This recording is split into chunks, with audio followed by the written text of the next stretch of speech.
తిరుమల లడ్డూకు సంబంధించి ఏదైతే కల్తీ నెయ్యికి సంబంధించిన వ్యవహారము శాస్త్రీయంగా దీనికి సంబంధించినటువంటి ఆధారాలు బయటపడుతున్న పరిస్థితి కనిపిస్తోంది. అదేవిధంగా జగన్ జమానాలో జరిగినటువంటి అవినీతి ఒక్కొక్కటిగా బయటకు వస్తుంది. అట్లాగే సూపర్ స్వామి వైవి సుబ్బారెడ్డి చేసినటువంటి అరాచకాలు కొండపైన ఏవైతే ఉన్నాయో అవన్నీ కూడా ఒక్కొక్కటిగా బయటకు వస్తోంది. టికెట్లు అమ్ముకోవడం కావచ్చు, లేదంటే నెయ్యి టెండర్లకు సంబంధించి నచ్చిన వాళ్ళకి ఇవ్వడం కావచ్చు, సో దాంట్లో కమిషన్లు తీసుకోవడం కావచ్చు, ఇవన్నీ కూడా ఒక్కొక్కటిగా బయటకు వస్తున్న పరిస్థితి. చూద్దాం. తిరుమల లడ్డూలకు కల్తీ నెయ్యి సరఫరా చేస్తున్నారు అనే విషయం శాస్త్రీయంగా వెల్లడవడంతో జగన్ జమానాలో జరిగిన అవకతవకలు ఒక్కొక్కటిగా వెలుగులోకి వస్తున్నాయి. అయినా వారికి టెండర్లు కట్టబెట్టే యోచనలు రివర్స్ టెండర్లతో పాటు నెయ్యి టెండర్ల నిబంధనల్ని వైవి సుబ్బారెడ్డి నేతృత్వంలోని అప్పటి పాలక మండలి మార్చేసింది. జగన్ ప్రభుత్వం అధికారంలోకి వచ్చి రాగానే ఈ ప్రక్రియ శ్రీకారం చుట్టింది. ప్రామాణికమైన సంస్థలకే పరిమితమైన నెయ్యి సరఫరాను చిన్నా చితక వ్యాపారులకు అవకాశం కలిగేలా నిబంధనలు సడలించింది.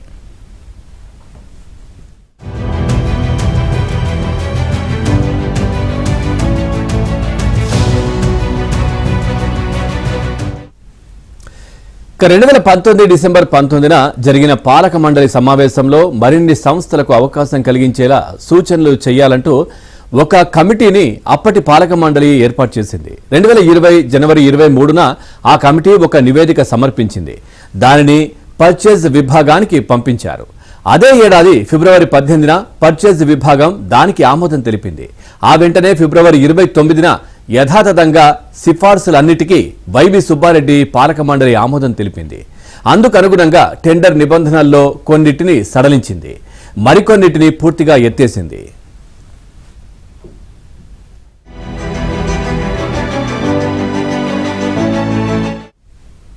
స్పెషల్ గ్రేడ్ అగ్మార్క్ నాణ్యత కలిగిన ఆవు నెయ్యిని ట్యాంకర్లలో కొనుగోలు చేయడానికి అమల్లో ఉన్న నిబంధనలను పాలక మండలి మార్చేసింది. దాంతో కోరుకున్న సంస్థలు నెయ్యి సరఫరాకు రంగంలోకి దిగాయి. లాభాలే లక్ష్యంగా లక్షల లీటర్ల నెయ్యిని తిరుమలకు సరఫరా చేశాయి. గత ప్రభుత్వంలో కన్నా తక్కువ ధరకే నెయ్యిని కొనుగోలు చేసి ఆదా చేస్తున్నాము అని చెప్పడం మీద దృష్టి పెట్టారు గాని వారు సరఫరా చేస్తున్న నెయ్యి నాణ్యత మీద శ్రద్ధ పెట్టలేదు. పాలక పెద్దల అండదండలతోనే టెండర్లు దక్కించుకున్నారు కాబట్టి టీటీడీ ఉద్యోగులు కూడా అభ్యంతరం పెట్టే సాహసం ఏ దశలోనూ చేయలేకపోయారు. నెయ్యి ప్రహాసనం 4 ఏళ్ల కిందటే మొదలైంది అని సవరించిన, సడలించిన, తొలగించిన నిబంధనలు వెల్లడిస్తున్నాయి.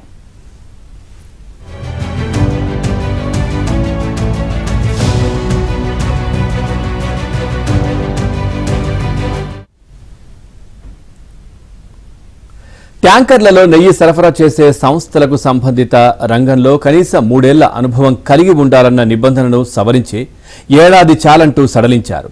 నెయ్యి సరఫరా చేసే సంస్థ కనీసం రోజుకు 4 లక్షల లీటర్ల ఆవు పాలు సేకరించే సామర్థ్యం కలిగి ఉండాలని, ఆ పరిమాణంలో కనీసం ఏడాదిగా సేవలందిస్తూ ఉండాలని, ఇక దీనికి సంబంధించిన పూర్తిగా నిబంధనలు తొలగించారు. తన రెగ్యులర్ మార్కెట్ అవసరాలకు అదనంగా కనీసం 8 టన్నుల ఆవు నెయ్యి ప్రాసెస్ చేసే సామర్థ్యం ఏడాది నుంచి కలిగి ఉండాలని, ఎఫ్ఎస్ఎస్ఐకి ఆహార భద్రతా ప్రమాణాల భారతీయ సంస్థకు సమర్పించిన రిటర్నులో కూడా ఆ వివరాలు రికార్డు ఉండాలని అప్పటిదాకా ఉన్న నిబంధనను పాలక మండలి పూర్తిగా ఎత్తివేసింది.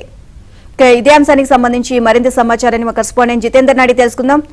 దినేష్, ఓవరాల్ గా ఈ అంశానికి సంబంధించి అప్డేట్స్ ఏంటి?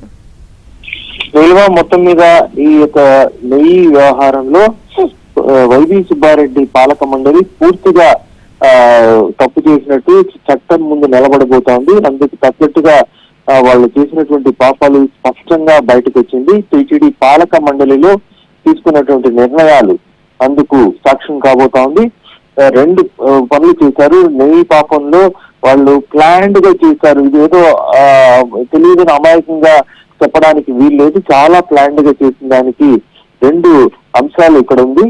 మంచి కంపెనీలు ఏది కూడా నెయ్యి టెండర్ లో పాల్గొనకుండా చేయడం ఒకటి, అలాగే పాల డైరీలు కూడా లేకుండా, అంటే ఫర్ ఎగ్జాంపుల్ రైతుల నుంచి పాల సేకరణ చేయకుండానే కూడా నెయ్యి సరఫరా చేయడం చాలా కీలకమైనటువంటి 2 విషయాలు. నీలిమా, ప్రతి ఒక్కరూ గుర్తుగా వినాల్సిన విషయము. మంచి కంపెనీ ఇప్పుడు వాళ్ళు వైసీపీ వాళ్ళు చెప్పేది అంటే నందిని డైరీ పాల టెండర్ లో పాల్గొనలేదు అంటున్నారు. కానీ వాళ్ళు చేసినటువంటి పని ఏంటి అంటే నిబంధనలు చాలా తెలివిగా మార్చుకున్నారు.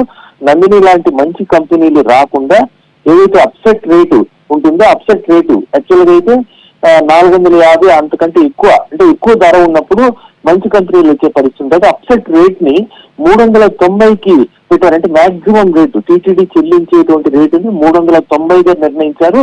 ఈ ఏదైతే పంది కొవ్వు కావచ్చు, జంతు కొవ్వులు కావచ్చు, ఈ యొక్క చేప నూనె ఇవన్నీ కలిసినటువంటి కంపెనీ ఏదైతే సరఫరా చేసిందో 320 సరఫరా చేశారు.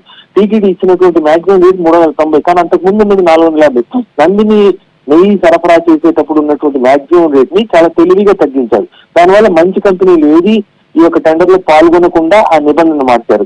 తర్వాత రెండో స్టెప్, డైరీ స్వయంగా లేకుండా, అంటే కనీసం రోజుకి రైతుల నుంచి కనీసం 1000 మంది రైతుల నుంచి పాలు సేకరించేటువంటి వ్యవస్థ ఉండే విధంగా గతంలో నిబంధన ఉండేది.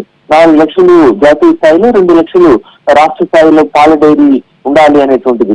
చాలా తెలివిగా పాల సేకరణ చేయకపోయినా కూడా నెయ్యి సరఫరా చేసి, అంటే ఏంటి, బ్రోకర్లు రంగంలో దిగే విధంగా నిబంధన సింపుల్ గా మార్చేశారు.